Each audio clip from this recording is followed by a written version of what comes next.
Marriage is a vital building block of society. It's an adventure of love designed to last a lifetime, and it's a celebration of two people starting something new together. We've been running this course for 34 years, and we still get so excited every time we hear a couple say they feel more equipped for the journey of marriage. We want to say a very warm welcome to this course. I'm Nikki. And I'm Scylla, and we're so glad that you've decided to invest in your relationship by coming on this course. Whether you're engaged or exploring marriage, you're on an exciting journey. Scylla and I have been married for 42 years, and as we look back, we can honestly say it's been an exciting journey of discovery. Discovering a lot of things about each other and about ourselves that we didn't know when we first got together, as well as discovering what it takes to build a marriage. We met when we were both teenagers. Nikki was 18 and had just left school, and I was 17 and had one more year to go. And we met through a mutual friend and ended up in next-door holiday cottages for 2 weeks in the southwest of Ireland by the sea. And we both fell madly in love. As a result, at the end of the holiday, we started dating.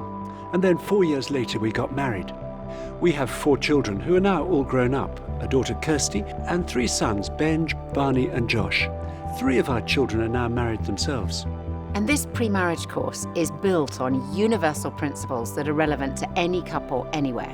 And we're going to be hearing from a number of couples from around the world, as well as relationship experts and psychologists on the topics and the issues that we'll be exploring. On the morning of the royal wedding between Prince William and Kate Middleton, the Archbishop of Canterbury, Rowan Williams, said, "Marriage is a commitment that says, I'm prepared not only to spend the rest of my life with you, but to spend the rest of my life finding out about you. There's always going to be more of you to discover." Strong marriages don't just develop automatically. Our hope is that you'll discover the attitudes, the values, and the habits that are needed to build a healthy and strong marriage that will last a lifetime. If you start building good habits in your relationship right from the beginning, you'll be reaping the effects of those choices in 5, 10, or 20 years' time. The content of this course is very practical. It's filled with the tools that Scylla and I discovered are important to keep nurturing our love for each other. And as well as getting equipped with these tools, we hope that you'll also have fun, finding out things that you didn't previously know about your partner. Occasionally, we'll talk about the difference our own Christian faith makes to us in our marriage, and from time to time we'll quote from the Bible. But we're confident you'll find everything relevant to you and your relationship, whether or not you have a Christian faith, or indeed any religious faith at all. We'll also be telling you stories from our own experience, both the good times and the challenges. Now, sometimes it's only when we get married that we realise some of our deeply held assumptions about life are not universally shared. And that was certainly the case for us. We discovered we had some very different expectations. We want to give you 2 relatively small examples right now from our own marriage of where our different expectations caused quite a bit of tension between us early on. The first one had to do with our car. So when we got married, I expected that Nikki would keep our car filled up with fuel. I'd never owned a car and I thought cars were more his thing. But also, I think it was because in my parents' marriage, it was my dad who always filled their car up with fuel. In fact, he never let the fuel gauge in their car go below halfway. Whereas my father thought it was a complete waste of time to fill up any more than he had to. And I also remember him explaining to me that it's cheaper to run a car on the second half of the tank, because then the car's lighter. So I find I'm quite happy driving around with the warning light indicating we're nearly empty. Anyway, I think it makes the journey more exciting. Whereas I definitely didn't think it made the journey more exciting. And after quite a lot of stress from me and running out of fuel a few times, I realised I could perfectly well fill the car up myself. The second example of where different assumptions have created some tension over the years is around what happens when things in our house break or stop working. My father was very good at mending things, so when something wasn't working at home, my parents never called a plumber or electrician or whoever.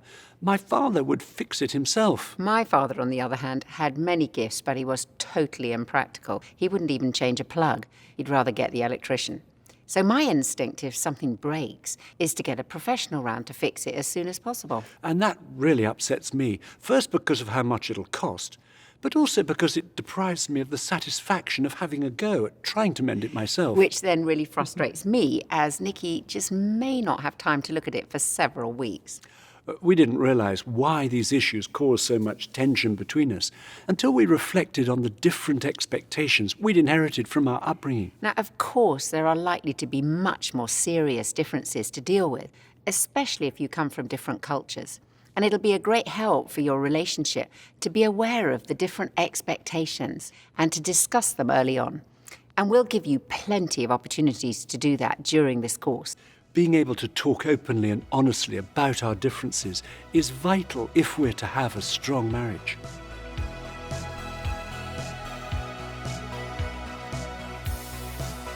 Your upbringing, right? So it sort of affects your outlook on life. Certainly there's like a lot of like cultural differences. How so? How so? Our families, one is in Italy, one is in South Korea. It's a completely two different worlds. I don't know. I feel like a lot of times you're. Some of our families are very different. Yes, we're very quiet, we're very practical. We're not much fun to be around with. Whereas my family is like a drama. I guess like a little bit unusual. Okay, so what socially awkward things have I done? My family is super foodie and respectful on the table. And my family is dead opposite of whatever a family is. It was always important for my dad that we should have dinner together every night. So I assumed every household was like that. Man, was I mistaken. So now we want to give you an opportunity to have a conversation just between the two of you. We'd like you to take your journals and turn to the first conversation, different expectations. See if you can identify one different expectation you have that's the result of your upbringing or different cultural backgrounds. Tell each other what comes to mind. And we've put some ideas in your journal to get you started.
Good communication is a foundational and vital aspect of any healthy relationship, and it involves both talking effectively and listening effectively.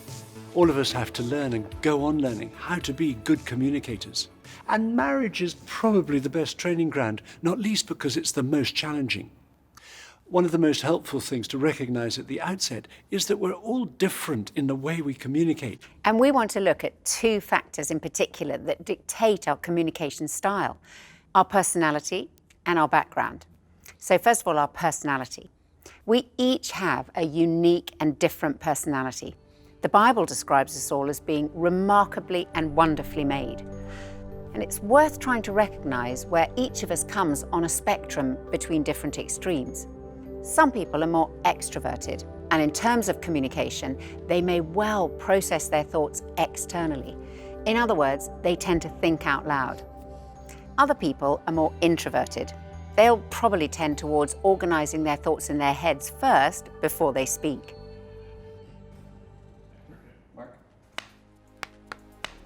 Andy's so extroverted, like you just love to chat, you love talking. I'm more introverted, it's kind of like a bit of time to myself. In the mornings, Andy would wake up and just be like, hey, how are you? What did you dream about? Well, I feel like I've had 8 hours by myself when I'm asleep, so you want to be around people again, don't you? But it would wind me up. Like, I just felt so claustrophobic. I was like, he's like invading my privacy, and now you want to invade my subconscious. Like, my dreams aren't even my own anymore. We are very different. He's an extreme extrovert. I would want to just be by myself, have time to think. He just loves a party. He's very easygoing, go with the flow. I'm extremely good at time management. I'm a very sort of high energy whirlwind of a personality. And Tony's way more laid back. So very much that wanting him to have, more plans and more energy and more, and I'm looking at him like, you're on a break. And as you can see, hers is a mile a minute. And I'm like, whoa, slow your roll, babe. Slow your roll. Back it up a little bit. He's always telling me I need to take a nap. And I'm like, I don't need no nap. He's more outgoing. I'm not, I'm, again, very shy. We're completely opposites. Little things I'm like, you like this food? No, of course not, because I love it. But we've learned that the things that make us so different are actually our strengths. 我是急性子，做什么事情说了立马就去行动的。是我呢是在做之前我要花很多时间去思考，之后再去做。比如说我们2个商量一起来去收拾屋子打扫房间，我说这样我去收拾卧室，你来收拾客厅。然后10几分钟过去以后，我把卧室已经收拾干净出来了，他还在沙发上想我从哪里开始。Another way people can differ in their communication style is that some people are more analytical. They work things out methodically and may take a long time to make decisions, while other people are more intuitive. They act on hunches and can jump to conclusions, which may well turn out to be right. As the course progresses, you'll probably realize that I tend towards being more analytical and more introverted. Whereas I am more of an extrovert and more intuitive. So that's about as different as you can get. And if Zula's worried about something, she needs to talk it out as soon as possible. But she may still be in the process of working out what she thinks. So she often says something to me with great passion and conviction, but she's quite likely to change her mind 5 minutes later and express another view with equal passion and conviction. So I've discovered over the years it's better not to react too quickly. Meanwhile, Nicky likes time and space to sort out an issue in his head first, on his own, and then tell me what he thinks. At which point I say, well, that's not really a discussion, that's just your conclusion. So, as you can see, before we've even started to express our own points of view, our ways of communicating are very different because of our different personalities. Let me give you an example. We were in the car together not long ago, and I thought it was a great opportunity to chat to Nicky about a big family party we were planning in Scotland, where my family live. There were lots of relatives coming of all ages. And as I like processing my thoughts out loud, I wanted him to help me to work out the dynamics of who should sit next to whom at dinner. So I was talking away, hoping for his input and suggestions, but he was very quiet. So after a while, I stopped and asked him what he thought. He looked slightly embarrassed and admitted he hadn't really been listening to what I'd been saying. He told me that he'd been trying to work out in his head how much it was going to cost to get up to Scotland for the party and whether it was cheaper to drive or go on the train. So our different communication styles can be quite frustrating at times for both of us. In the end, I worked out it was going to be cheaper to fly. It's time for another conversation. We've told you about ourselves. Nikki likes to think it out, while I like to talk it out. We want you to turn in your journal to the conversation, how we communicate. Now, each of you take a few minutes to tell your partner how you think their personality affects the way they communicate. Do they tend towards being more extroverted or more introverted? More analytical or more intuitive?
The second thing that affects our communication is our family background. No two families are the same.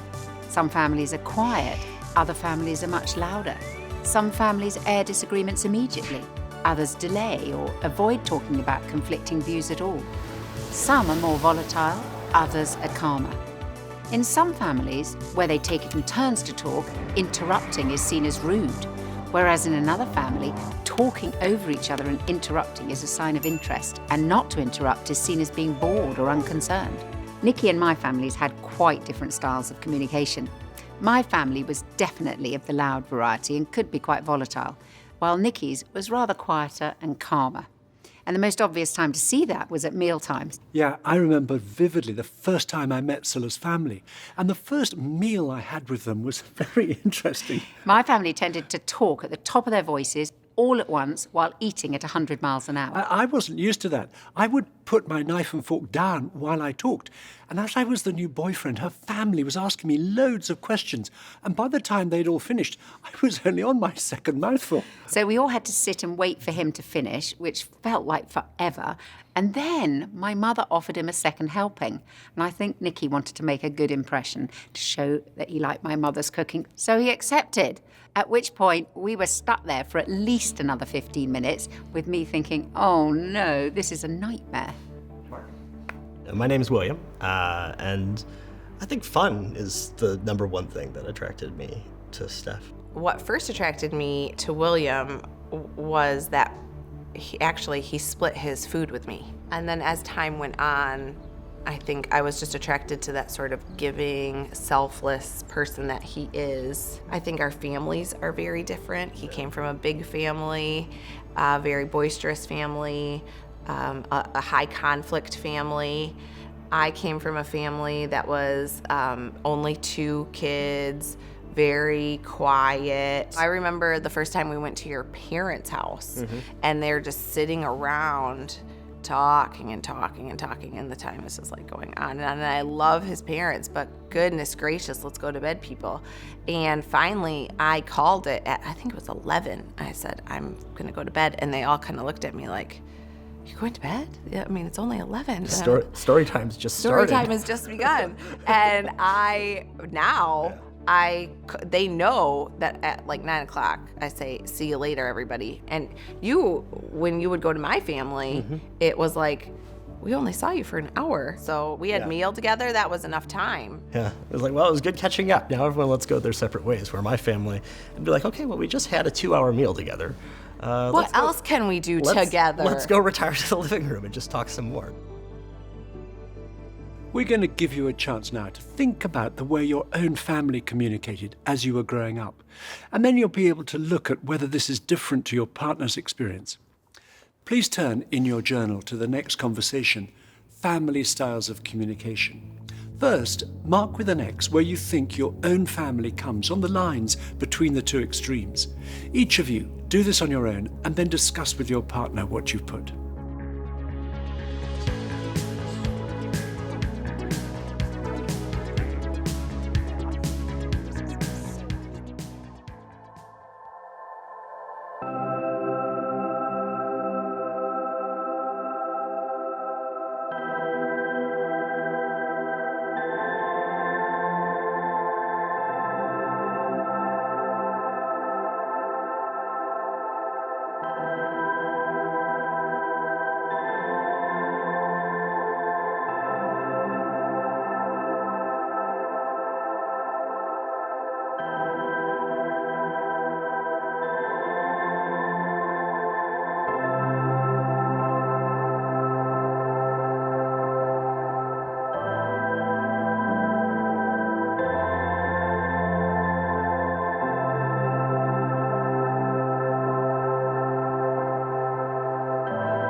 We want to look now at 3 hindrances to good communication in a marriage and how we can overcome them. The first and most common hindrance is failing to make time.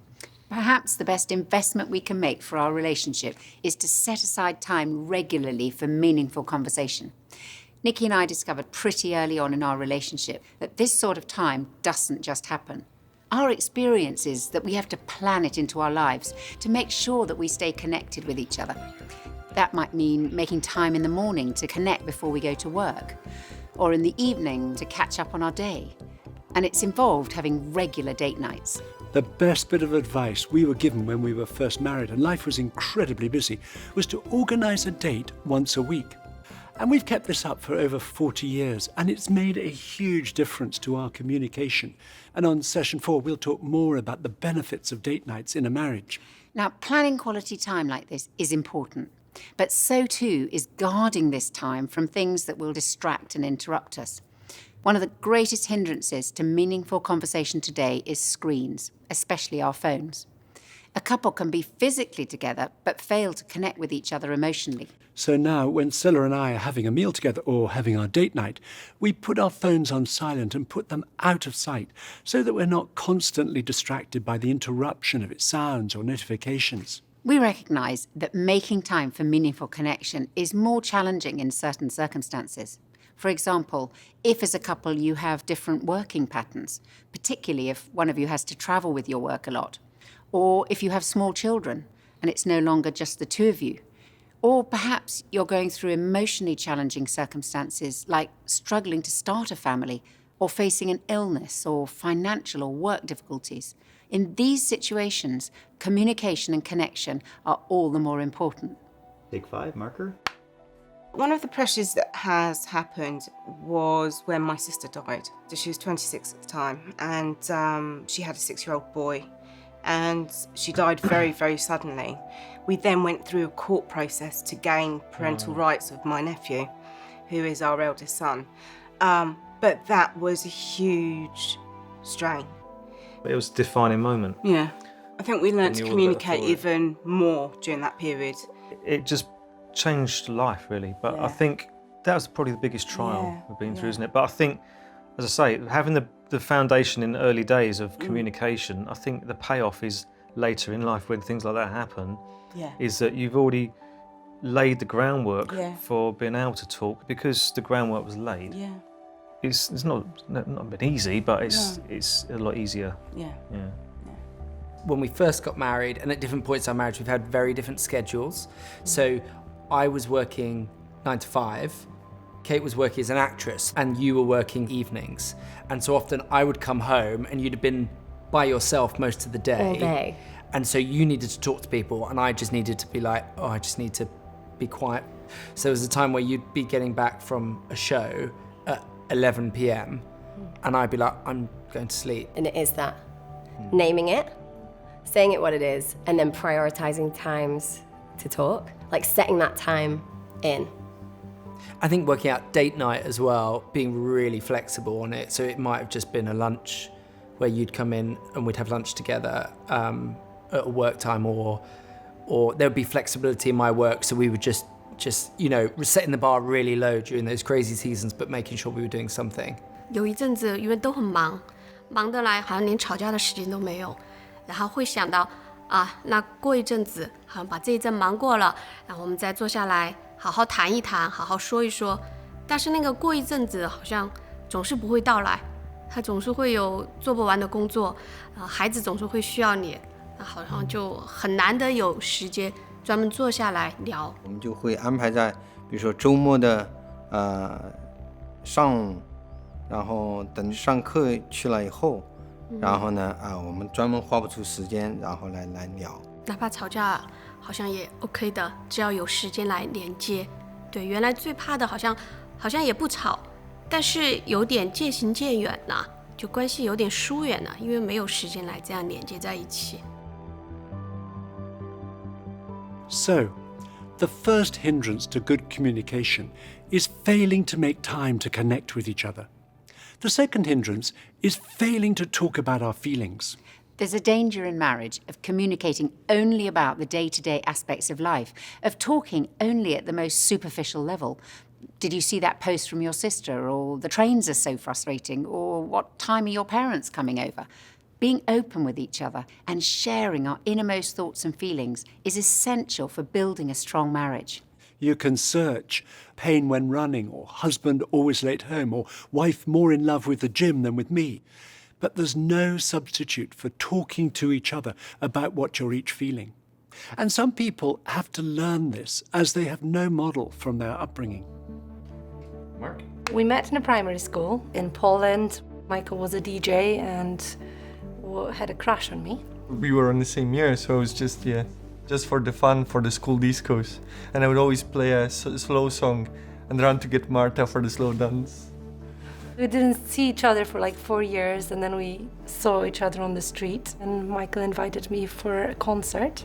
And that's how it started, and after 5 months we decided to move to Scotland together. I never really heard my parents speaking about issues in front of me. I never seen how a married couple actually deals with problems, and I had to learn it kind of at the deep end, you know. That was the hardest bit for me. I haven't had the experience of being in a relationship in a way that I can openly speak about my feelings. I had to learn it, and it was a process, and it took actually quite a while. Mm-hmm. And it's still, at some situations, I am still reminding myself, it's like, Marta is actually your wife, she's your friend, you know? You don't have to hide things from her. It was frustrating. We had lots of arguments about it. That, you know, I can see something is going on, but you don't want to share it with me, and why? And that kind of felt offensive to me, that he didn't feel like he can open up. Yeah, I think it's listening that made the change, rather than trying to start with answers and advice. If you're trying to solve a problem, before I can express my emotions, you know, that kind of cuts it halfway. And I really want to express myself and then deal with the problem. Yeah. In my culture, we often think that reasoning is more important than expressing feelings. In a marital relationship, expressing feelings is so important. We use a very simple phrase. In Chinese, we say, 说出来问明白 means speak out, ask. One speak, another ask. You speak out what you feel, what you think, so that other people would understand you. Without concealing it, hiding it, we let ourselves to be like water flowing smoothly without accumulating a lot of pent-up emotions. When you feel misunderstood, feel ignored, mistreated, you just ask. When we ask, we would let our relationship go in smoothly, like flowing water. Because we do not guess what other people would think about us, would feel about us. I think that's a very good way of communication. We may find it difficult to communicate at the level of our feelings for a number of reasons. Perhaps because we feel inadequate or vulnerable, or we get very defensive or are fearful of how our partner will respond. Or there may be other reasons from our background or personality that mean we find talking at the level of our feelings difficult. But it could just be busyness. We don't allow the time to do so, or hiding our feelings has become habitual and telling our partner what's going on inside feels foreign and awkward. But we want to encourage you to dare to trust your partner and to start disclosing your feelings to him or her by saying, I feel excited about whatever it is, or I feel sad, or I couldn't sleep last night because I was worrying about this or that. This is vital for meaningful communication as a couple. And if you know that your partner struggles to express their feelings, it's really important for you to listen without judging or criticizing them, because it may well have taken real courage for them to disclose deep and personal things.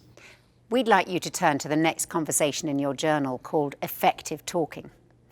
Tell your partner how you tend to communicate when you're feeling anxious or cross or under pressure. Are you imitating what you saw as you were growing up? Then ask your partner how difficult or easy it is for them to talk about their inner thoughts, their attitudes and their emotions. And find out if they were encouraged to talk about their feelings during their upbringing.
We want to move on and look at a third hindrance to good communication, which is failing to listen to each other.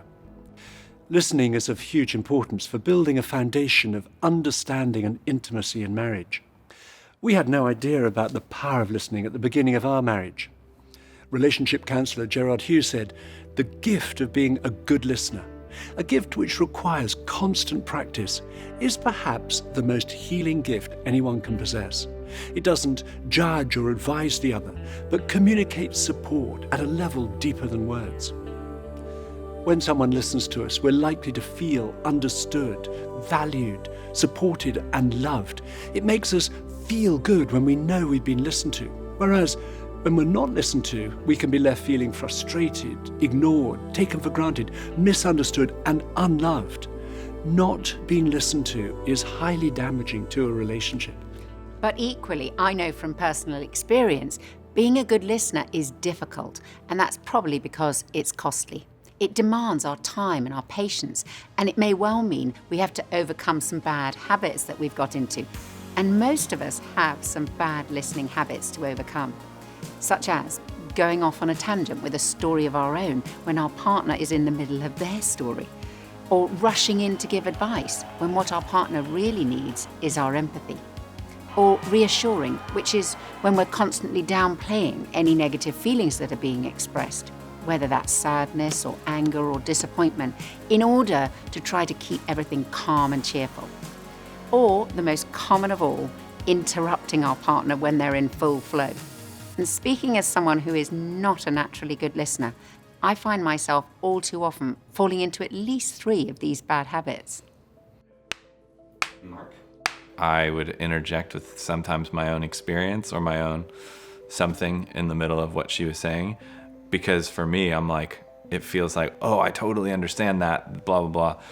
Here's my story. But for her, she's like, you just derailed the conversation and made it about yourself. And then sometimes she'll like make assumptions as to what I'm going to say or thinking. So I'll like say, yeah, and then she'll jump in and finish my sentence. And I'm like, no. He definitely brought it up, and it's because I would interject or just assume what he was saying. And then so he told me, and just was honest. So I've just tried to listen through the whole of what he's trying to say, to really get the meaning behind it. I'm an engineer by profession, and my job, we're always thinking about solving problems, and I think that I'm pretty good at it. And I think all of the things that I hear have rational solutions that, if implemented, that they will go perfectly. And I have answers for everything. I would say that in my case is interjecting. It's just having my agenda, putting it down, and not interjecting, like letting him finish. Quite surprising at the things that you learn from the other person when you really listen and be quiet. We're both really bad at listening. We're trying to get better, but we're dreadful. You tend to think that you know what I'm saying, so you join in and you affirm what I'm saying, but I feel like you're interrupting me, and then I lose my train of thought. Yeah, I like to, agree and like nod and like go, oh yeah, I get that. I felt that the other day. But Dan needs me to just listen. What I find frustrating is Dan says I interrupt, but I feel you interrupt. So we're basically saying the same thing to each other. I think we both have the same weakness and both find it difficult to see what we're doing wrong. Look at you nodding, smiling as though that's not true. This isn't one-sided. We need to get better, I think. We're still working this one out. Yeah.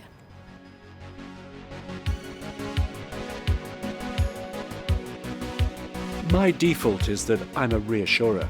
My tendency is to minimize anything negative that someone else is expressing, as I think it'll keep everything happy and positive. But I've gradually realized it doesn't help if I don't let Scylla or anyone else in the family voice what they're feeling. Most of us have to learn to listen to each other. Some research into typical patterns of conversation revealed that the average individual only listens for 17 seconds before interrupting with their own agenda.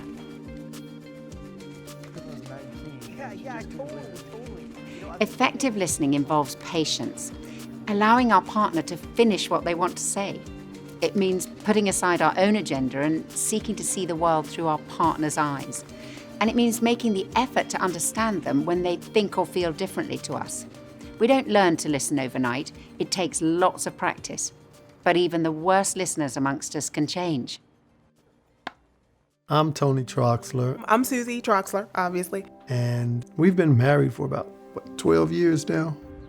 I'm learning that listening to something, you have to hear the whole thing. You have to get the whole train of thought before you can just answer, not judge, but answer if an answer is required. I'm Jit, and this is my wife Karen. And we met in Singapore at the right time, at the right place, and we decided that this was something that we want to do together for the rest of our lives.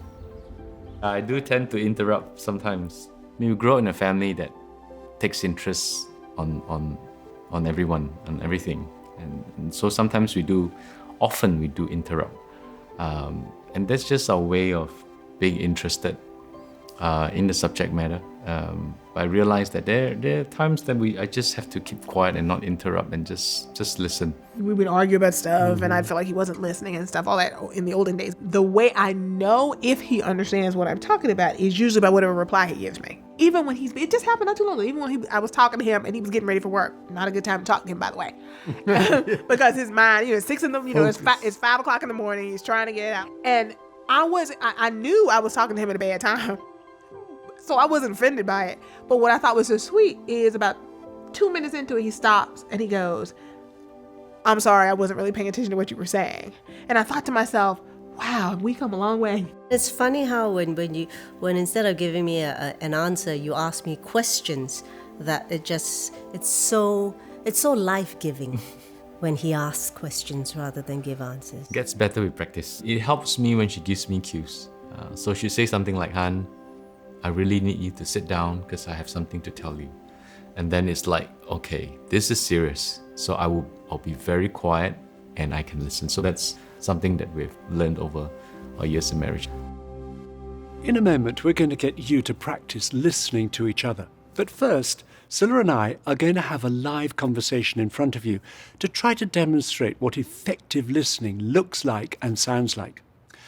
I'm going to tell Scylla something that's been bothering me, and we're going to use a technique called reflective listening. Now, this technique may well appear very contrived, but it will show me that Scylla's listening and that she's seeking to understand me and empathise with me. And I've got no idea what Nikki's going to talk to me about. This is not rehearsed. I'm going to listen and then try to reflect back what he said. That is, to say back to him the heart of what he's told me, and particularly any feelings that he's expressed. Now, if I haven't understood properly, he'll tell me again. Then I'm going to ask him, what's concerning you most about what you've just told me? Then I'll listen and reflect back to him again. Then I'm going to ask him, is there anything that you want to do or anything you'd like me or us to do about what you've just said?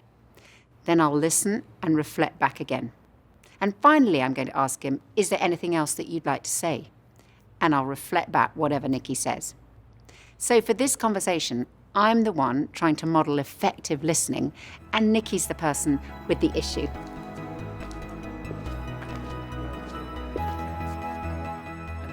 So, Hunt, tell me the issue that you wanted to talk about. I wanted to really go back to what we were talking about earlier, which is our very different communication styles. And let me say straight away, I love the way that you're never short of conversation. I love the way you're so intuitive, so empathetic, the way that you sort of jump into conversations, whether it's with me or with other people. But there are times when I find it difficult, and it's when we're having a conversation with somebody else, or one or two or more other people, and when they're talking, you get the gist of what they want to say. You actually get there much more quickly than I do. And I think that is because you're so intuitive. But then you take over. You say what you think they're going to say. And I think you do it because you want to show them that you understand them. You want to show them that you're with them in this. It's part of your empathy. But I find it really, really frustrating, at times really irritating actually, because I want to hear what they think or their story in their own words. I want the details. I don't just want the sort of general sense. And I think sometimes people, they sort of agree with you when you've taken over what they're saying. And I get a bit embarrassed because I think, oh, maybe that wasn't exactly what they wanted to say, but they're too polite to sort of correct you or to stop you. Okay, so the issue is around our different communication styles, and we've been talking about that a lot. And you said that obviously I talk easily, I'm more intuitive, and you love that. Yeah. You don't want to say you don't like that, but there are certain... And I love that you're never short of conversation. Oh, never short of conversation. Okay, good. And but there is particular situations where we're with other people, either one other person or other people, where actually you find it really difficult because I come in, and you think I do this because I'm kind of trying to empathize with them or to kind of help them get the fact that I'm with them and understanding them. But you find that frustrating, irritating, and embarrassing because actually what you want is to hear what they've got to say. If they're telling a story, you want to hear it in their words, but because I've taken over, sometimes the people feel, well, they can't say it anymore because I've kind of summarized it. Exactly. Is that right? Exactly. Yeah. Okay, so what's concerning you most about that whole issue? Yep. I think at the heart of it is my wanting to hear people say things in their own words, whether it's an idea or particularly their story. If we're talking to a couple, I want to hear a story about their relationship or about their marriage in their own words. I want to let them finish, even if that takes quite a long time. And I think as well as I'm a bit slower at processing the information than you are. So it just takes me, I want that time while they're talking, I'm thinking it through and so on before I'm ready to respond. So the heart of it for you is you want to hear what the other people are saying. So if we're talking to a couple, they're telling us about their marriage or something like that, or they're telling a story, you really want to hear it in their words, their way of telling us, rather than me kind of helping them, interpreting it. Yeah. And it's kind of because partly the way we process is different. Yes. And so it takes you longer processing, and you want to hear from them and then process it, and then not have me talking all the time. Yeah, exactly. Okay. Yeah. So is there something that you'd like to do about this, or perhaps I need to do, or we can do together? Well, I think certainly if you could help by letting the other person or people or me finish what we want to say, that would help. But I think as well, if we could work out together a sort of signal I could use when, oh, hold on a minute, my darling, because I don't want to say that because I think that would be sort of embarrassing with other people. But if there was a signal that I could give to you, oh, just hang on a bit, just let them finish their story or their idea or whatever it is, and work out some way that we both understand. Okay, so it's obviously it's me being more aware of it and realizing that when we're in a situation like that, just knowing that that's what you're thinking, but having a way in which you could indicate that's not obvious to everybody, but which we can understand. So if I'm kind of just doing it and not realizing, you can help me to know and remind me. Exactly. And let me finish my sentences. And let you finish your sentences. Exactly. Yeah. Is there anything else that you want to say? No, that is it. Thank you so much for listening, my darling. Well done. That's very helpful indeed. Having a conversation like that is always helpful. And don't worry, I'll give Scylla a chance to put her side of the issue when we get home. Now, of course, it's harder to listen when our partner is telling us something about our own behaviour, as we have to do at times in marriage. I can so easily go on the defensive and desperately want to justify myself. And this technique of reflective listening helps me to see the issue from Nikki's point of view. Now it's your turn, and you'll see the instructions in your journal for the conversation called effective listening. And this is an opportunity to take time to listen to each other. So one of you tell your partner something that's important to you or bothering you. And if you're engaged, it may be arrangements for your wedding or something else that you're worried about. And this is a good opportunity to practice expressing your feelings if you're not used to doing so. The other one should listen, and you may need to contain yourself. Then reflect back what your partner says. Resist the urge to come in with your own agenda. Ask the questions in your journal to draw your partner out. Then swap over so you both have an opportunity to talk and to listen.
practicing that type of reflective listening you've just been doing has made a massive difference to Scylla and me over the years, as it has to thousands and thousands of other couples in understanding where each other is coming from.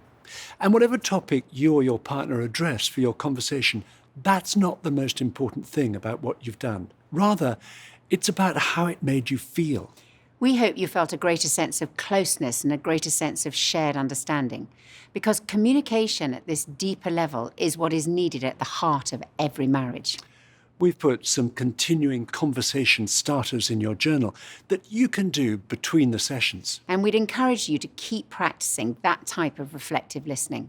It's a very practical tool that you can use over and over again to keep you closely connected. And don't worry if it feels quite awkward and seems rather contrived at first. The more you practice, the easier it'll become. We're going to finish now with a reading that you may like to use if you're planning your wedding. Couples often ask us to help them choose a reading from the Bible, so we've compiled a list that you'll find in the back of your journal. And the first one I'm going to read now is from St. Paul's letter to the Philippians, chapter 4. St. Paul describes how we can communicate with God and the effect of talking to him about our deepest concerns and longings. Rejoice in the Lord always. I will say it again, rejoice. Let your gentleness be evident to all. The Lord is near. Do not be anxious about anything, but in every situation, by prayer and petition, with thanksgiving, present your requests to God. And the peace of God, which transcends all understanding, will guard your hearts and your minds in Christ Jesus. We'd like to close this session by saying a short prayer for you and for your relationship. So please stay just as you are while I pray. Lord, thank you that you love us.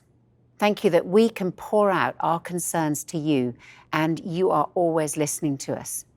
Please help each person to understand their partner more and more so that their love for each other would grow stronger and deeper day by day.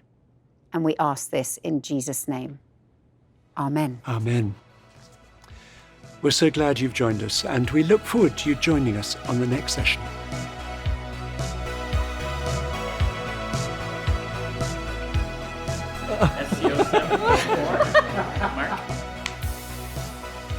Oh, we're rolling. Okay. Face mask after this. So we've done the pre-marriage course. I said, done the why can't I say it? Pre-marriage. The pre-marriage course. No, the pre-marriage. We've done the pre-marriage course. No. Pre-marriage. I'll stop there and you can cut it, can't you? I feel like we haven't started yet. I need to scratch my nose. Sorry. We have a gag reel. Of like. No. No.